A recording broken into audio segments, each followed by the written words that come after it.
믿음으로 시작하는 8가지 성품의 플래시몹을 시작했습니다. 그 믿음이 기준을 잡고 시작된 플래시몹은 믿음의 덕을 더합니다. 덕이라는 것은 그리스어로 아레테라고 그랬죠. 이 단어는 고대 그리스 문학에서 주로 탁월함, 우수성, 그리고 도덕적 미덕을 뜻하는 단어로서 탁월한 도덕성을 말한다고 했습니다. 그 덕은 바로 예수님의 성품입니다. 도덕적 탁월성, 그 덕을 갖추게 될 때 일관성 있는 생활을 하게 됩니다. 하나님을 기쁘시게 하는 생활을 함으로 감사와 기쁨과 평안이 넘치게 됩니다. 순수한 아가페적 사랑을 하게 됩니다.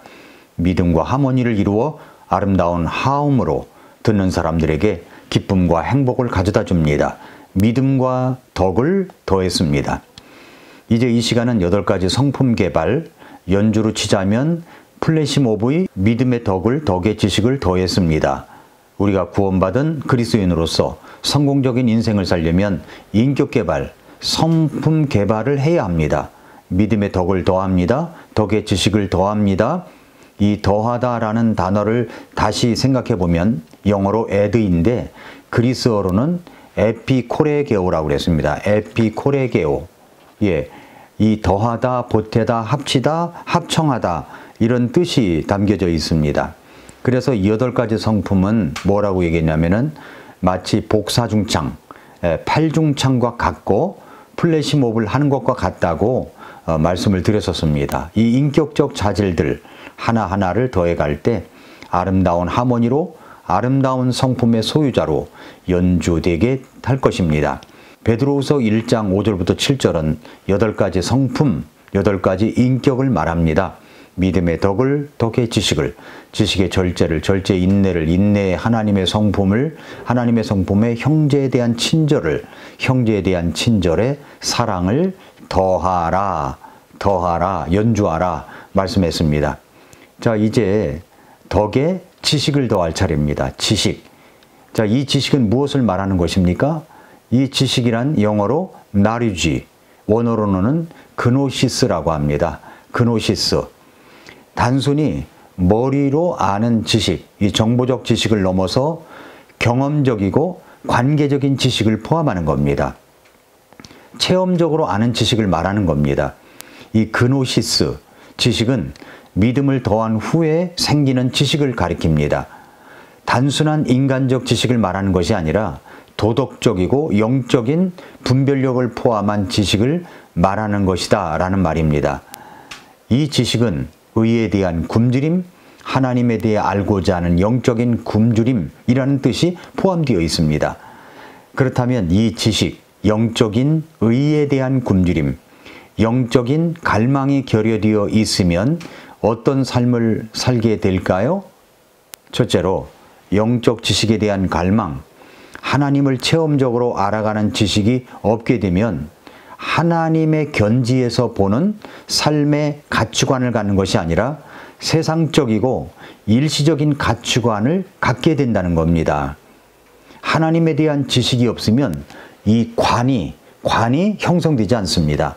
하나님에 대한 관이라는 것이 무엇입니까? 이 관이라는 말은 어떤 사물이나 상황을 바라보는 시각, 관점 또는 태도를 의미합니다. 특히 여기서 하나님의 관, 하나님과는 하나님과 그의 성품, 뜻, 그리고 세계를 바라보는 하나님 중심의 관점을 형성하는 것을 가리키는 겁니다. 하나님의 관점, 하나님의 관이 없다는 것은 하나님께서 세상을 보시는 관점과 가치관을 갖지 못했다는 의미입니다. 관점이나 태도는 우리의 사고방식과 행동방식을 결정합니다. 하나님 관이 왜 중요하느냐면 하나님을 올바로 알지 못하면 세상을 바라보는 기본 틀이 인간 중심적이 되거나 왜곡된 관점으로 흐르게 되기 때문입니다. 하나님 관은 인간의 연약한 시각을 넘어서 하나님의 관점에서 삶과 세상을 바라보는 능력을 주는 겁니다. 이 하나님 관은 단순한 신념이 아닙니다. 하나님에 대한 성경적인 지식과 체험을 통해서 형성되는 것입니다. 하나님은 거룩하시며 사랑이 많으시고 전능하시며 의로우십니다. 이 성품을 알게 되면 삶의 문제와 선택에서 하나님의 기준을 가지고 세상을 보는 관점을 갖게 되는 것이고 하나님의 기준을 적용하는 것입니다. 하나님과는 우리가 삶의 목적과 방향을 하나님의 뜻에 따라 결정하도록 이끌어줍니다. 하나님과는 세상을 단순히 인간의 눈으로 보는 것이 아니라 하나님의 계획과 섭리를 기준으로 보는 겁니다. 그래서 고난이 올 때에도 하나님께서 허락하신 성장의 기회로 보는 안목이 생기는 것입니다. 하나님관이 없게 되면 자기 중심적 관점으로 어떤 사건을 해석해 버립니다. 세속적 가치관을 갖게 되므로 물질적 성공, 쾌락, 명예 등이 인생의 궁극적인 목표로 자리 잡습니다. 영적 분별력이 부족해서 세상의 흐름에 따라 흔들립니다. 그래서 영적 지식에 대한 갈망, 그 하나님을 체험적으로 알아가지 않으면 이렇게 하나님관을 통해서 가치관이 형성되는 것이 아니라 세상적이고 이기적이고 자기중심적인 가치관을 갖게 되는 것입니다. 하나님관이 없다는 거죠. 하나님처럼 보는 것, 그것이 하나님관입니다. 두 번째로는 영적 지식이 결여되어 있으면 하나님의 말씀에 따라서 사는 삶이 되지 못하고 오히려 느껴보려고 하고 감정적인 것을 추구하게 되고 어떤 이상한 체험을 추구하려는 삶을 살게 된다는 것입니다. 이성이 권위가 되어버리면 성경을 비판하게 됩니다. 체험이 권위가 되어버리면 신비주의가 되어버립니다.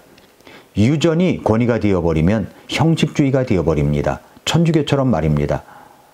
며칠 전 신문에는 천주교 프란치스코 교황과 교황청이 순결한 남동성애자 신학교 입학이 가능하다고 발표를 했다는 기사가 있었습니다.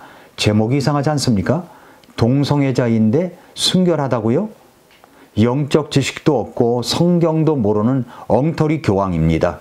말씀이 권위가 되어 있으면 말씀대로 살아가려고 하는 인격적 자질을 갖추게 되는 겁니다. 우리의 느낌은 잘못될 수 있습니다. 우리의 우선은 하나님의 말씀입니다. 말씀이 무엇이라고 말씀하시는가? 이게 제일 중요한 겁니다. 영적 지식이 기본이 되어 있는 것이 아니라 보이는 것, 느껴보려고 하는 것에 기본을 두고 있다면 그 생활이 불안하고 염려가 찾아오고 뭔가 잘못될 것만 같은 생각 속에서 살아가는 것은 두말할 나위가 없습니다. 그의 생활은 끊고 맺는 것이 없죠. 분명한 성취가 없습니다.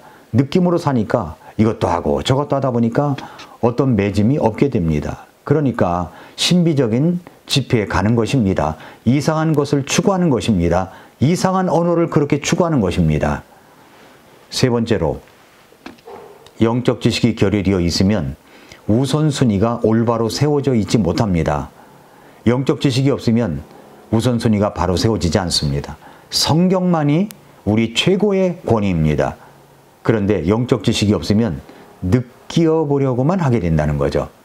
토론만 하고 비판만 하려는 이성이 발달해 갑니다. 그러나 근본주의 신앙을 갖고 있는 침례교도는 유전과 전통이 아니라 성경만이 유일한 유산입니다. 그래서 영적 지식이 쌓여가야 합니다. 여러분이 날마다 아침마다 이렇게 짧은 말씀이지만 매일매일 듣게 되면 그 말씀의 영적 지식이 경험적으로 내 마음에 말씀으로 하나님의 말씀으로 쌓여가게 되는 겁니다. 믿음은 들음에서 온다고 했죠. 들음은 그리스도의 말씀에서 온다고 했습니다. 우리는 끊임없이 무엇인가를 듣습니다. 자동차를 타고 가는 사람도 무언가를 듣습니다. 대중교통을 이용하더라도 무언가를 듣고 있습니다. 우리는 끊임없이 무언가를 듣거나 보려고 합니다. 정류장에서 버스를 기다리고 있는 사람들을 보십시오. 하나같이 폰을 들여다보고 있습니다. 길을 걸어가면서도 폰을 봅니다. 엘리베이터 안에서도 에스컬레이터에서도 화장실 안에서도 사무실에서도 끊임없이 봅니다. 사람들은 계속해서 보는 것을 통해서 듣는 것을 통해서 무언가를 채우려고 하고 있습니다. 그런데 그 채우려고 하는 것이 하나님의 말씀이라면 영적인 모습이 바르게 세워져 갈 수 있습니다. 이 미라클 모닝 가스펠은 하나님의 말씀을 강해하며 쉽게 여러분들이 알아들을 수 있도록 전해지는 말씀입니다. 그렇게 해서 영적 지식이 쌓여가는 것입니다. 영적 지식이 결여되어 있으면 우선순위가 바르지 못합니다. 먼저 하나님의 왕국과 그의 의를 구하지 않게 됩니다. 감정에 흔들리는 대로 우선순위가 바뀌게 되는 겁니다. 결과적으로 하모니를 이루지 못하는 인격을 갖게 되는 것입니다. 영적 지식이 없으면 우선순위가 바르지 못하게 됩니다. 우선순위가 바르지 못하면 관계가 뒤틀려집니다. 우리는 이 땅을 살아가면서 관계를 맺는 것이 없이 살아갈 수가 없습니다. 그래서 성경에서 우리 주님이 말씀하신 것 중에 황금률이라고 하는 것이 있죠. 마태복음 7장 12절에 보니까 그러므로 무엇이든지 사람들이 너희에게 해주기를 바라는 모든 것을 너희도 그들에게 그대로 하라. 이것이 율법이요 대언자리니라 라고 했습니다. 남에게 대접받고 싶은 대로 대접을 하라는 말이죠. 관계를 말씀하신 것입니다. 어떤 관계를 말씀하시는 것입니까? 먼저 하나님과의 관계입니다. 예수님께서 황금률을 주실 때 사람과의 관계에 초점을 두신 것이 사실입니다.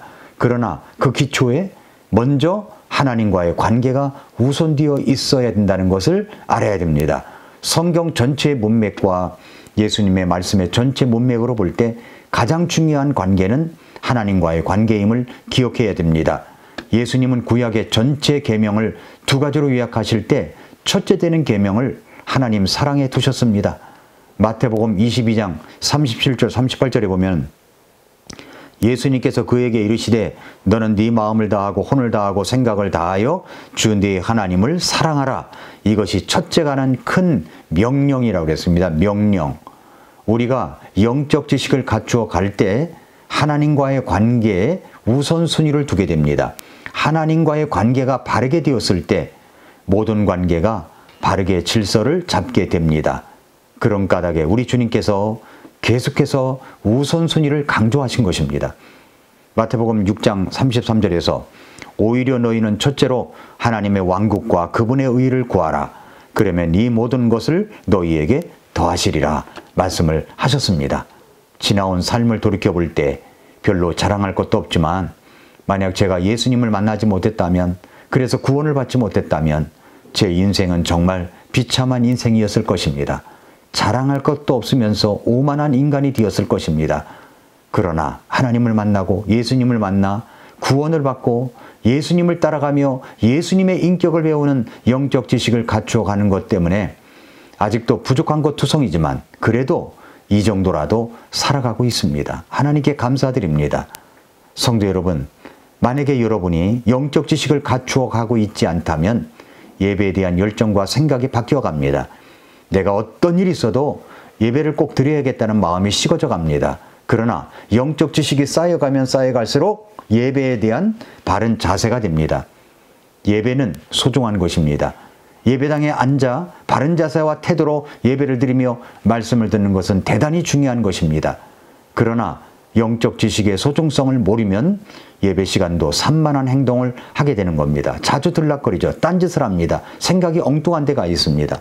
마치 학교 다닐 때 수학 시간에 수학에 집중하는 것이 아니라 영어책을 펴놓고 딴 공부를 하는 엉뚱한 모습과 같은 것입니다.